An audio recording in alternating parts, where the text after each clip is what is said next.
Sziasztok! Nagyon szerettem volna egy Marco Rossis videót, úgyhogy a 10-es mez 4. adása az olasz szakemberről fog szólni. Ez inkább egy kis multidézés, egy kis érdekesség, mert leginkább az érdekelt, hogy mutatta be annak idején a Magyar Labdarúgó Szövetség az olasz szakembert.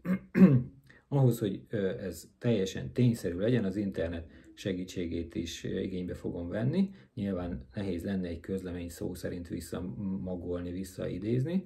Úgyhogy mielőtt belevágnénk, egy pár érdekesség. Ugye Marco Rossi eddig 59 mérkőzésen irányította a magyar válogatottat, ebből 29 győzelem, 14 döntetlen és 16 vereség. Ez kicsivel több mint 57%-os teljesítmény. Azt gondolom, hogy ez ilyen.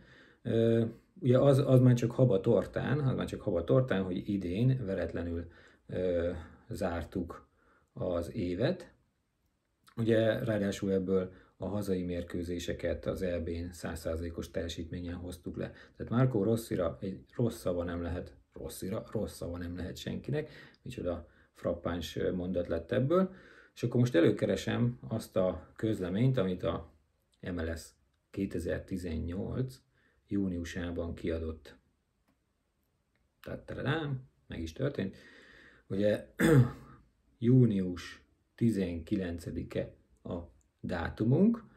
Az MLS akkori közleményében, a közleményének a 2/3 tulajdonképpen arról van szó, hogy George Lakens, aki ugye az elődje volt Marco Rossinak, miért is kellett eltávolítani. Hát ugye az MLS-ről sok mindent szoktak és szoktunk mondani.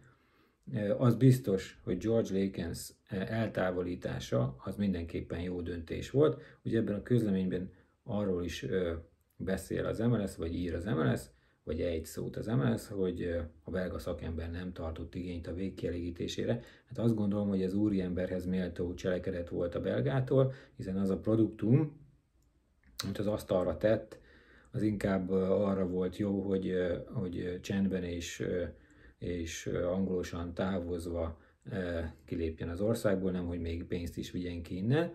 Úgyhogy köszönjük szépen George Lakensnek utólag is, hogy így tett. No de, ugye a közleménynek a maradék 1/3-ában szűken, de azért mégis tárgyilagosan leírja az MLS, hogy mit vár, mit remél Marco Rossitól.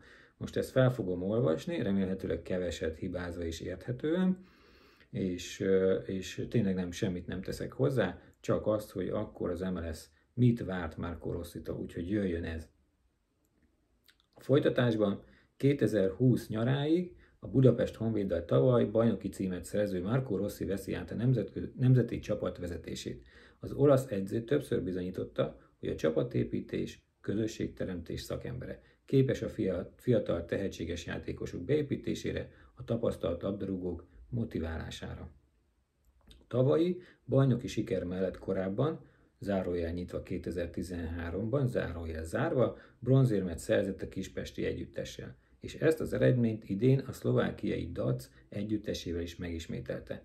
Marco Rossi edzői felfogása az MLS elnökségének megítélésére alapján jól illeszkedik a magyar labdarúgás lehetőségeihez, ami alkalmassá teszi arra, hogy a magyar válogatott keretét hatékonyabb futballra vezérelje, és 2018-19-ben elvégezze a 2020-ban ütőképes együttes kialakításának feladatát. Pont.